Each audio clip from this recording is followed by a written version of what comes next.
اعوذ باللہ من الشیطان الرجیم بسم اللہ الرحمن الرحیم ربی یسر ولا تعسر وتمم بالخیر۔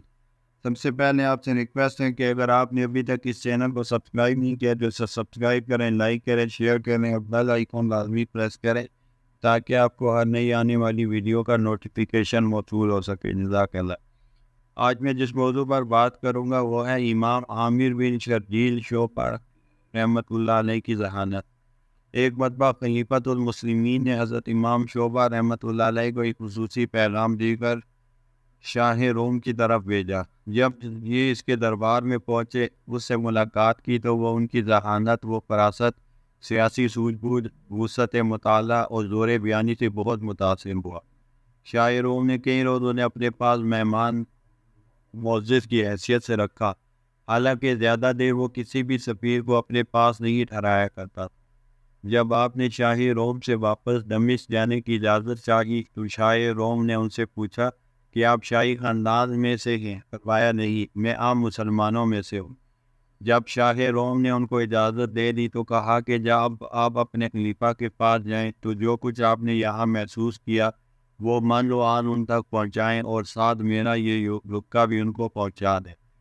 جب امام شعبہ دمشق پہنچے تو سب سے پہلے خلیفۃ المسلمین عبد الملک بن مروان سے ملے اور ان کو روم کے متعلق اپنے تاثرات سے آگاہ کیا۔ خلیفہ کے پوچھے گئے ہر سوال کا اطمینان بخش جواب دیا۔ جب واپس جانے لگے تو فرمایا، شاہ روم نے آپ کے نام یہ رکا دیا تھا۔ فرمایا اور پلٹ آئے۔ جب خلیفہ نے خط پڑھا تو درباری کو کہا کہ وہ امام شعبہ کو بلا کر لائے۔ آپ آئے تو وہ آپ سے پوچھا کہ کیا آپ نے خط پڑھا ہے؟ امام شعبہ نے انکار میں سر ہلا دیا۔ خلیفہ نے کہا کہ شاہ روم نے خط میں لکھا ہے کہ مجھے عرب قوم پر تعجب ہے کہ انہوں نے اس قدر ذہین شخص کو چھوڑ کر کسی اور کو مسند خلافت پر برجمان کیا ہوا۔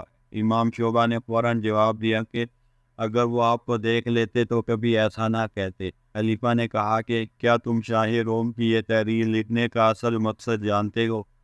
آپ نے کہا نہیں۔ خلیفہ نے کہا اس کا مقصد یہ تھا کہ میرے دل میں آپ کے متعلق حاسدانہ جذبات پیدا ہوں اور میں آپ کو مروا دوں۔ اس طرح سے مسلم امت سے یہ ذہین و خطیر سکوت چھن جائے گا۔ جب آپ کے اس تجزیے کا شاہ روم کو علم ہوا تو وہ پکار اٹھا کہ اس قوم پر کوئی دوسری قوم غالب نہیں آ سکتی جن کے خلیفہ اس قدر ذہین ہو۔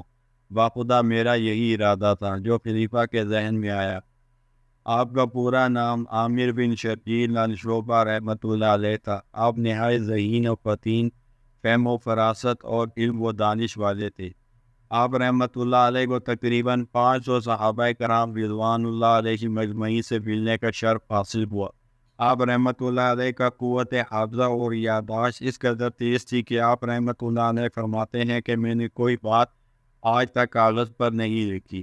آپ رحمۃ اللہ علیہ کا شمار اس وقت کے 4 بڑے علماء میں ہوتا تھا۔ رحمۃ اللہ علیہ۔ وآخر دعوانا الحمد للہ رب العالمین۔